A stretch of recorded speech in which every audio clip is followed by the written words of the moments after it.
और यादगार education channel में आप सभी मित्रों का हार्दिक स्वागत और अभिनंदन है। चलिए दोस्तों, हम लोग समय का सदुपयोग करते हैं।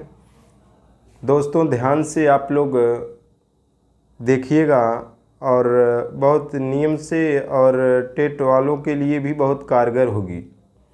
तो चलिए दोस्तों, अगली संधि की बात करते हैं हम लोग। यह है ऋत्व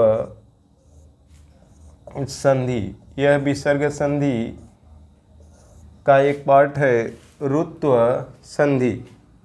ऋत्व संधि दोस्तों, ऋत्व संधि, ऋत्व विसर्ग संधि भी कह सकते हैं या रत्व संधि भी कह सकते हैं। रत्व संधि भी कह सकते हैं। संधि का नाम है ऋत्व संधि, ऋत्व विसर्ग संधि या रत्व विसर्ग संधि। दोस्तों समझ में आ रही है बात? तो आगे बढ़ें हम लोग। चलिए, जब पूरी परिभाषा भी लिख सकते हैं, लेकिन दोस्तों इस प्रकार लिख लीजिएगा। ई ऊ के बाद जो है, ई ऊ के बाद विसर्ग आए, उसके बाद तीसरा, चौथा और पांचवा य व र ल ह या स्वर आए, तो वहाँ पर इस विसर्ग का क्या होता है? तो विसर्ग के पहले ई ऊ आए, बाद में तीसरा, चौथा, पांचवा य व र ल ह या स्वर आए, तो वहाँ पर विसर्ग का दोस्तों र होता है। विसर्ग का क्या होता है? रेफ र होता है। यह देख लीजिएगा, रेफ र माने आधा र होता है। किसका होता है? कि जब इस विसर्ग का होता है, विसर्ग के पहले ई ऊ किसी पद में जुड़ा मिले, उसके विसर्ग के बाद तीसरा, चौथा, पांचवा यर लव ह या स्वर आए, तो दोस्तों आप लोगों से बताना चाहेंगे कि उस विसर्ग का र हो जाएगा। किसका र हो जाएगा? विसर्ग का रेफ र हो जाएगा। और आप लोगों को उदाहरण से समझाने की कोशिश करेंगे दोस्तों, उदाहरण से समझाने की कोशिश करेंगे।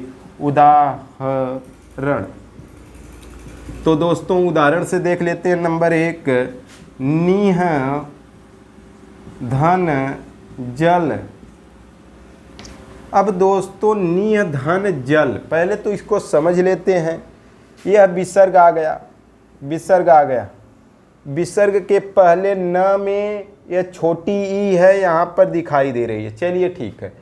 फिर उसके बाद विसर्ग के बाद तीसरा वर्ण च छ ज, तीसरा वर्ण आया है, तो तीसरा वर्ण सही है। विसर्ग के पहले ई या ऊ आए, बाद में तीसरा, चौथा, पांचवा वर्ण आए, या यर लव ह आए या स्वर आए, तो विसर्ग का रेफ र होता है। रेफ र होता है दोस्तों, यहाँ पर लिखे हैं विसर्ग का र होता है। इतना ही काम करना है। तो दोस्तों हम लोग क्या आगे बढ़ा के क्या लिखेंगे? यह नीर धन जल या नीर धन जल बराबर क्या हो जाएगा दोस्तों? निर्जल। निर्जल। हमारी जानकारी में हमारी बात अच्छी तरह आप लोग समझ गए होंगे। निर्जल ऐसे लिख सकते हैं दोस्तों, कोई दिक्कत किसी को नहीं। चलिए दूसरा उदाहरण पेश करते हैं आप लोगों के सामने। दूसरा उदाहरण है दूह धन लभः बराबर दोस्तों इसका क्या करेंगे हम लोग? रेफ र कर लेंगे, तो बन क्या जाएगा दोस्तों? यहाँ पर दूर निकाल लेंगे, दूर हो गया। धन लभः बोलेंगे, तो दोस्तों बन क्या जाएगा? दुर्लभ। दुर्लभ। यह क्या आया था? ऊ आया था। विसर्ग के पहले ऊ आए तब भी ठीक है, विसर्ग के बाद यहाँ पर र आ गया, य र ल आ गया, सही है। नियम के अनुसार दोस्तों हमारी जानकारी में अच्छी तरह आप लोग समझ रहे हैं। तीसरा उदाहरण देखते हैं। दूह धन जनः बराबर, दूह धन जनः बराबर तो इसका रेफ र कर लेना। रेफ र कर लिए तो यहाँ पर दू है ही, इस दू को उतार लेना, फिर जन लिख लेना। फिर क्या करेंगे, रेफ र है, आधा र है, तो दोस्तों कर देना दुर्जन माने दुष्ट। तो यहाँ पर आप लोग अच्छी तरह समझ गए होंगे, हमारी जानकारी में हमारी बात अच्छी तरह समझ गए होंगे।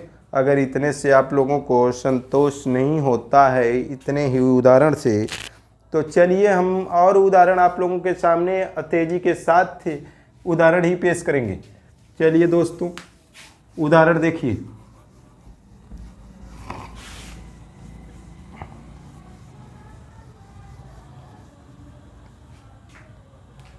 देखिए दोस्तों, आशी धनवाद बराबर दोस्तों क्या बनता है, आशी धनवाद बराबर दोस्तों आशीर्वाद बनता है। आप समझ गए होंगे दोस्तों। प्रादुः धन भाव बराबर क्या लिखेंगे, प्रादुर्भावः।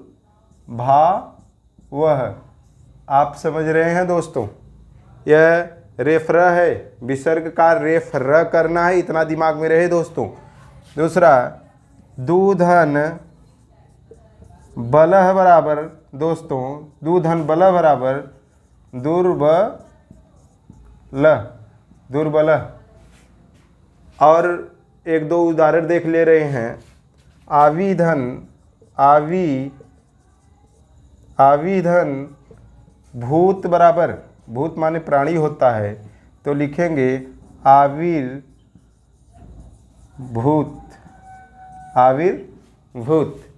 समझ में आ रहा है दोस्तों।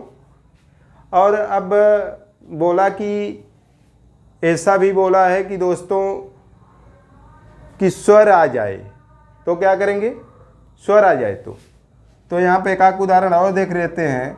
वही धन गमनम बराबर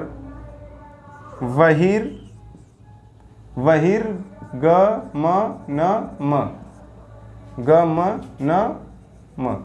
यहाँ पर यह हो गया दोस्तों। अब स्वर की बात कर रहे हैं कि क्या स्वर भी आ जाएगा, कह देना हाँ आएगा। निधन इक्षणम, निधन इक्षणम। आपको बताएं विसर्ग के पहले ई आए और बाद में जो है, बाद में स्वर आ जाए, तब भी कौन सी संधि होती है, रुत्व संधि या रत्व संधि, इस प्रकार। तो अब क्या करेंगे दोस्तों, निधन इक्षणम, बोला कि निधन इक्षणम, तो लिखेंगे निधन इक्षणम। तो यहाँ पर इसका र जानते हैं आप लोग। अब र में बड़ी ई अगर मिल जाए तो क्या होगा दोस्तों, आप लोग जानते हैं ना, र में ई मिल जाए तो यह री हो जाएगा ना। तो अब आगे बढ़ा लीजिए, तो लिखेंगे निरीक्षणम। बन गया, कन्फर्म है आप लोग, समझ में आ रहा है दोस्तों। चलिए अगला देख लेते हैं। अगर यहीं पर वही धन आगमनम बराबर दोस्तों इसका र कर लेना। इसका र कर लेंगे तो क्या होगा, बही र में आ मिलेगा तो रागमनम। समझ में आई दोस्तों बात, हमारी जानकारी में आप लोगों के समझ में आ रही होगी बात। अगला देख लेते हैं। दूधन आचारः बराबर दोस्तों इसका र समझना, तो र में आ मिलेगा तो रा बन जाएगा, तो लिखेंगे दूराचारः। समझ में आ गया बात। चलिए दोस्तों, हमारी जानकारी में अगर ऐसी बात करें निधन मोही, निधन मोही बराबर इसका र समझना, र निधन मोही बराबर लिखेंगे निर्मोही। चलिए जो बाद में लगाए हैं वही होगा, निधन मोही बराबर निर्मोही। अगर ऐसा है विसर्ग लगा देना। चलिए निधन मोही बराबर निर्मोही, निधन मोह बराबर निर्मोह। और एक आध उदाहरण देख लेते हैं, यह से देख लेते हैं। दुधन योधन न बराबर दुधन योधन, इसका र जानते हैं ना। चलिए तो लिखेंगे क्या दोस्तों, दुर्योधन, दुर्योधन। हमारी जानकारी में यह बात अच्छी तरह है, आप लोग समझ गए होंगे। दोस्तों समझ गए हैं तो शेयर करिएगा एक दूसरे पर, अगर यह बात हमारी समझ में आ रही है तो। चलिए दोस्तों अगली बात करते हैं। बहुत गजब का दोस्तों, जो समझने वाले हैं पढ़ने वाले हैं वही इस चैनल पर पढ़ेंगे, नहीं जो चेहरा देखने वाले हैं मेकअप नहीं करके वीडियो डालते हैं तो दोस्तों वहीं पर उनका दिमाग रहेगा। जो लोग यहाँ पर समझ रहे हैं, जो चीज़ मनुष्य गुणों से महान होता है, रंग रूप से नहीं, गुण की पूजा होती है, इतना दिमाग में रहे दोस्तों। चलिए अगले सूत्र की बात कर रहे हैं दोस्तों, अगली संधि की बात कर रहे हैं। अगली संधि है ढलोप संधि, ढलोप संधि। और ढलोप संधि क्या करता है उसके विषय में जानकारी लेंगे। आज पूरी आप लोगों की यह दीर्घ विसर्ग संधि का पूरा खत्म कर देंगे। चलिए यह ढलोप संधि या विसर्ग संधि इस प्रकार लिख देना, ढलोप विसर्ग संधि। समझ में आ रही दोस्तों बात, ढलोप विसर्ग संधि। अगर सूत्र की बात करें, सूत्र की, तो रोरी, रोरी का मतलब र धन र बराबर रोरी होता है, र रोरी। अगर रेफ र का लोप होता है र के बाद, इसका मतलब है र के बाद अगर र आए तो पूर्व र का लोप हो जाएगा।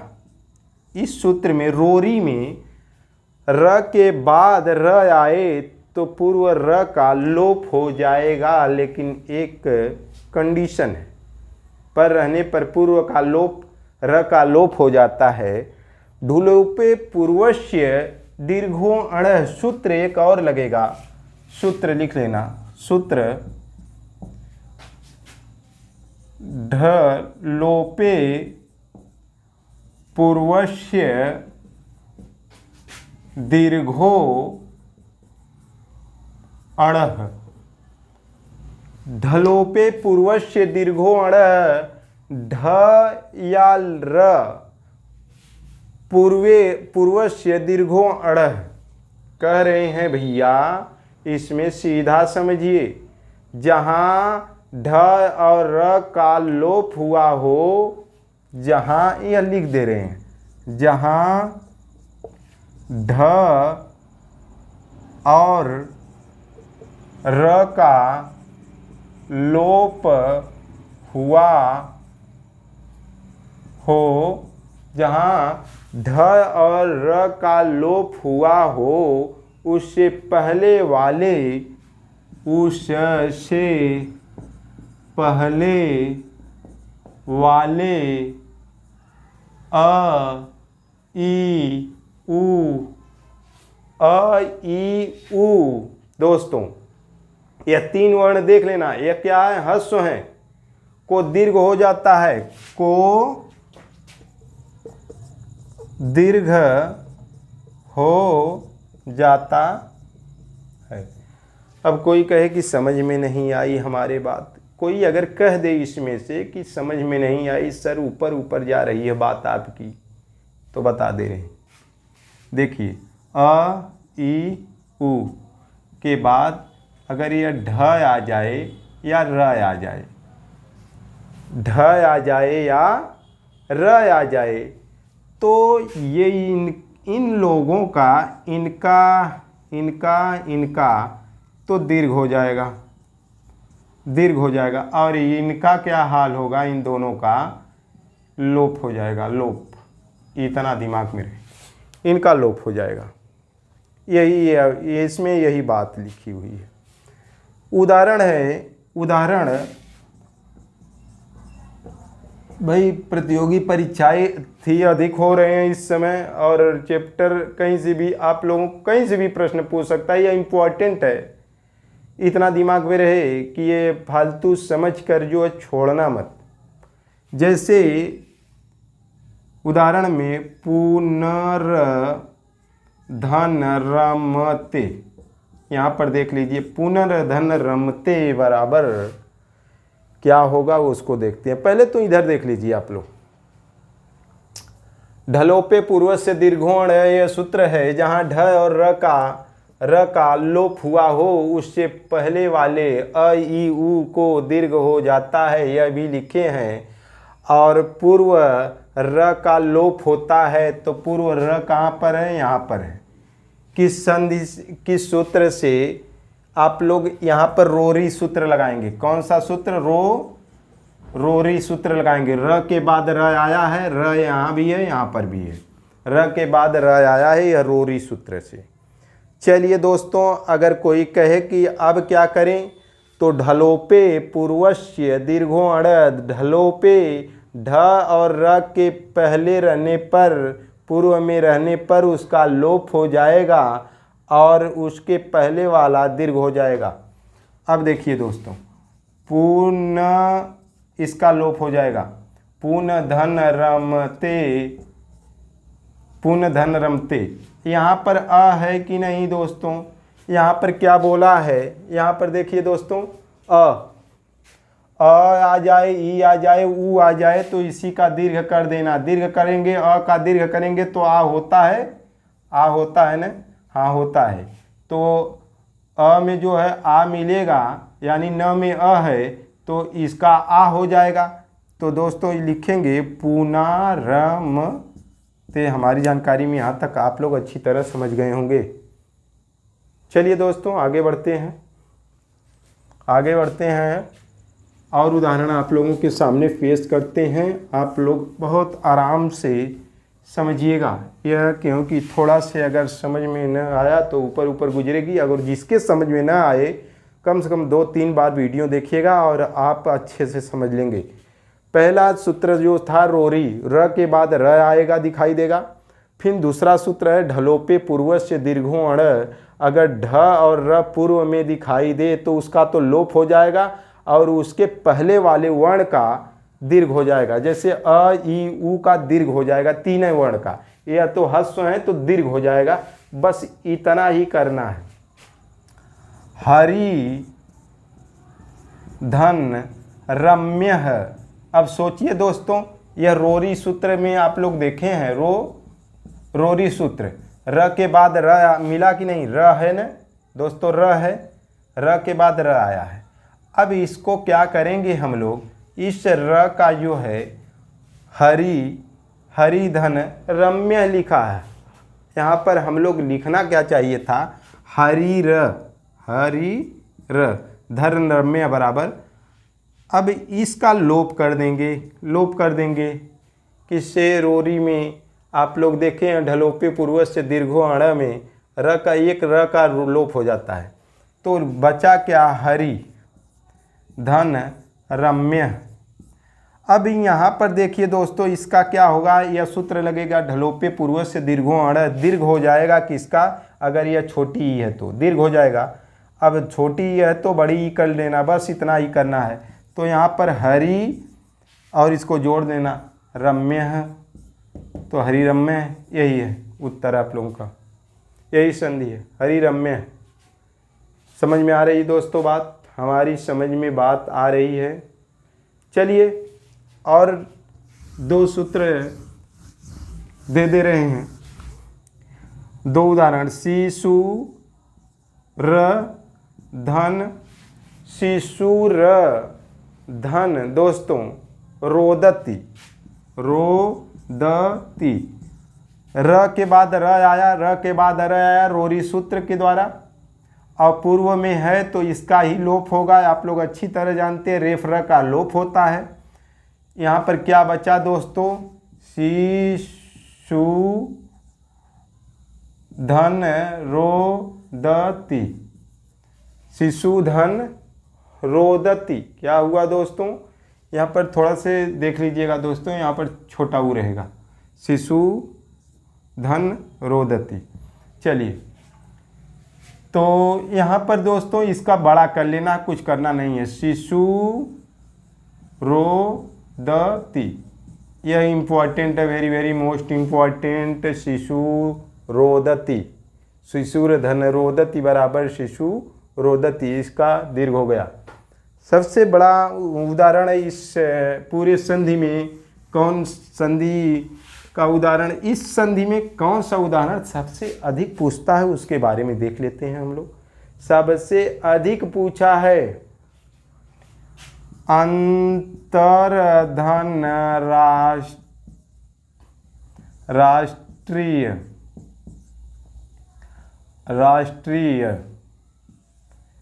यह देख लीजिए दोस्तों, अंतर्धन राष्ट्रीय पूछा है। र के बाद र आया रोरी सूत्र से, और पूर्व में जो र रेफ है उसी का लोप हो जाएगा, तो बचा अंतर्धन राष्ट्रीय, अतधन राष्ट्रीय। तो इसका आप लोग क्या करेंगे, दीर्घ कर लेंगे तो क्या होगा, अंता, यहाँ राष्ट्रीय, यह शुद्ध है, यही बार बार पूछा है आपको। शुद्धि अशुद्धि में संस्कृत में अगर कभी भी आए तो अंतर्राष्ट्रीय लिखना, अंतर्राष्ट्रीय, अंतर्राष्ट्रीय मत लिखना, अंतर्राष्ट्रीय मत लिखना, अंतर्राष्ट्रीय होता है, अंतर्राष्ट्रीय होता है। यह आप लोगों को सचेत कर दे रहे हैं, शुद्ध या शुद्धि में भी आ जाए कि कौन सा शुद्ध है, अंतर्राष्ट्रीय है कि अंतर्राष्ट्रीय है कि अंतर्राष्ट्रीय है कि अंतर्राष्ट्रीय है। यहाँ पर छोटी बड़ी ई भी दे सकता है, इस प्रकार आप लोग देख लेना दोस्तों। बता दे रहे हैं कि यहाँ पर आप लोग देख लेना, क्या देखेंगे, थोड़ा से यहाँ पर थोड़ा शायद गलती हो गई होगी दोस्तों। गलती कहाँ पर हुई है, यहाँ पर हुई है, यहाँ पर अंतर्राष्ट्रीय, अंतर्राष्ट्रीय छोटी ई की मात्रा रहेगी हमेशा, यहाँ पर थोड़ा से देख लीजिएगा। अंतर्राष्ट्रीय छोटी बड़ी ई की मात्रा भी लगा सकता है, अंतर्राष्ट्रीय,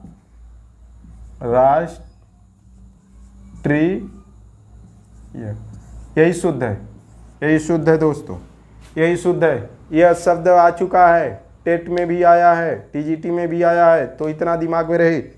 चलिए लास्ट सूत्र की बात करते हैं, ढुलोपे संधि। आप लोग ढुलोपे संधि से सूत्र रोरी पढ़े थे, रो र के बाद र आया तो एक र का पूर्व र का लोप हो जाता है। सूत्र दूसरा आया ढुलोपे पूर्व से दीर्घो अण, तो ढलोपे पूर्व से दीर्घ अण में कहा कि भैया ढ और र का लोप हुआ हो, यानी ढ और र का पूर्व में लोप हुआ हो तो उससे पहले वाले अ ई उ का दीर्घ हो जाता है दीर्घो अण से। जैसे आप लोग देखिए अंतर धन राष्ट्रीय बराबर अंत बचा, यहाँ पर इसका लोप हो गया र का, अंत बचा, राष्ट्रीय जोड़ देना और इसको दीर्घ करके पहली बात अंता हो गया, फिर राष्ट्रीय तो अंतर्राष्ट्रीय। चलिए दोस्तों आगे बढ़ते हैं और लास्ट आप लोगों का समापन करते हैं। यहाँ से दीर्घ विसर्ग संधि, विसर्ग संधि आज समाप्त हो जाएगी। और जो पढ़ने वाले साथी हैं वो एक बार बुक में देख लेना, यानी किसी किताब में देख लेना, फिर इससे देखना, आप लोगों को विश्वास होगा। जब विश्वास हो जाएगा तो अच्छे से पढ़ेंगे। चलिए एक सूत्र आप लोग देखे होंगे, ढोढे लोप, है ना, ढलोपा बोलते हैं। और यहाँ से प्रश्न हो सकता है, बड़ी बड़ी परीक्षाओं में पूछे। ढो ढे लोप, ढोढे लोप, यही है सूत्र दोस्त, ढोढे लोप। यानी यह कहा कि ढ के बाद जो है अगर ढ आए, ढ के बाद अगर ढ आए तो पूर्व ढ का लोप हो जाता है। किसका? पूर्व ढ का लोप हो जाता है, हो जाता, पूर्व ढ का लोप हो जाता है। यही इनका कहने का मतलब। जैसे बहुत प्रसिद्ध एक उदाहरण है, लीह दिया है, लीह। यह लीह एक धातु है और कत जो है प्रत्यय है, और कत में क की इत संज्ञा हो जाएगी, इत संज्ञा हो जाएगी, और किससे? लसक तद्धिते से क की इत संज्ञा हो जाएगी। लीह में एक और सूत्र लगेगा कि होण ह को ढ होगा, एक होण सूत्र होता है, होड़ सूत्र होता है। इसमें क्या होता है कि यहाँ पर देखिए ली ह दिया दोस्तों, लीह, लीह में अब बता दें कि लीह में यहाँ पर त बचा था, त जोड़ देना। लीह में अब लो, हम होड़ बताए थे, ह को ढ होता है, तो आप लोग यहाँ पर ह जो है इसका ढ कर लेना, ली ढ धन त, लीढ़ धन त। अब दूसरा जो है दोस्तों, लीढ़ धन त, एक झसस्तयो, झसस्तयो सूत्र आता है, त को ध होता है। इस त का जो है दोस्तों चौथे वर्ण के बाद त और थ आता है, तो उसका जो है क्या हो जाता है? ध हो जाता है, ध। तो लीढ़ धन ध हो जाएगा, लीढ़ धन ध हो जाएगा। समझ में आ रही है दोस्तों? अब एक सूत्र आता है इष्टूना, इष्टू सूत्र आता है, आप लोग देखे होंगे इष्टूना, इष्टू व्यंजन संधि में। कहाँ पर देखे होंगे? व्यंजन संधि में। और यह क्या कहता है? ध का ढ होता है। किसका? ध का ढ होता है, होता है, ढ का ध होता है। तो अब लिखेंगे लीढ़ धन ध, लीढ़ धन ड। यहाँ तक आ गए दोस्तों, यहाँ तक हम लोग पहुँच चुके हैं। ढ के बाद ढ आए तो पूर्व ढ लोप हो जाता है यहाँ पर। तो लिखेंगे ली धन ढ, ऐसे लिख सकते हैं। किसी कोई दिक्कत तो नहीं होनी चाहिए दोस्तों, कोई दिक्कत नहीं होनी चाहिए। ढोढे लोप से एक ढ का लोप हो गया, बस इतना ही दिमाग में रहे। एक ढ का लोप हो गया, ढलोपे पूर्व से दीर्घो अण आएगा। अब ढलोपे पूर्वस्य दीर्घो अण आपको बता चुके हैं। तो यह ढलोपे पूर्वस्य दीर्घो अण कहेगा कि भैया जो पूर्व में है उसका दीर्घ करिए। तो यह क्या बन जाएगा? ह्रस्व है तो दीर्घ बनेगा, तो यह ली हो जाएगा, ली हो जाएगा। इसको ढ को जोड़ देना तो लीढ़ बन जाएगा। यहाँ पर बाद वाले में हलंत नहीं रहेगा, लीढ़। यह सूत्र बहुत मतलब का है, यह उदाहरण बहुत मतलब का। इतना दिमाग में रहे दोस्तों, यह उदाहरण बहुत मतलब का एक ही है, लीढ़। प्रश्न कैसा पूछेगा यह बता दे रहे हैं। यह लीह धातु है। क्या है? धातु। अगर कोई कहे कि ली धातु के साथ अगर कत प्रत्यय जोड़ दिया जाए तो किस प्रकार का शब्द बनेगा दोस्तों? तो लीढ़, यह दिमाग में रहना चाहिए। लीह धन कत प्रत्यय से कौन सा शब्द बनता है? तो लीढ़ बनता है, यह दिमाग में रहे। और कौन सा प्रत्यय जुड़ता है? तो कत प्रत्यय जुड़ता है। यह मत कि लीह धातु है तो लीह मत कह देना कि यह बनेगा। दोस्तों आप लोगों से बता दें कि यहाँ पर थोड़ा से आप लोग ध्यान से ढोढे लोप आप पढ़ रहे थे, ढ के बाद ढ आए तो पूर्व ढ का जो है लोप हो जाता है। आप लोग धातु देखे थे ली है, ली धन कत में, तो यहाँ पर क की इत संज्ञा हो गई थी, लसक तद्धिते से इत संज्ञा हो गई थी और ली धन त बचा दोस्तों। अब उसके बाद होड़ सूत्र आया था। होड़ सूत्र क्या कहा दोस्तों कि ह के जगह ढ होगा, तो यहाँ पर देख लीजिए ली ढ हो गया, धन त हो गया। अब उसके बाद एक और यहाँ पर आप लोग देखे हैं कि त के बाद त का ध कब होता है कि चौथे वर्ण के बाद, चौथे वर्ण के बाद त या थ आए तो त का ध होता है, इतना दिमाग में रहे। अब लीढ़ धन ध इष्टुना इष्टु से आप लोग जानते हैं कि इस ध का ढ हो जाता है और लीढ़ धन ढ, तो यह आप लोग जानते हैं कि ढोढे लोप से एक ढ का लोप हो गया। फिर उसके बाद दूसरा सूत्र आया ढलोपे पूर्व से दीर्घो अड़, तो दीर्घो अड़ में आप लोग देखे थे कि इसका अगर हस्व है तो यह दीर्घ हो गया और ढ जो है दोस्तों यहाँ पर आप लोग देखे हैं कि ढ मौजूद है तो लीढ़ बना है। लीह धातु से कत प्रत्यय के योग से लीढ़ बनता है, इतना दिमाग में रहे दोस्तों, यह इम्पोर्टेंट है।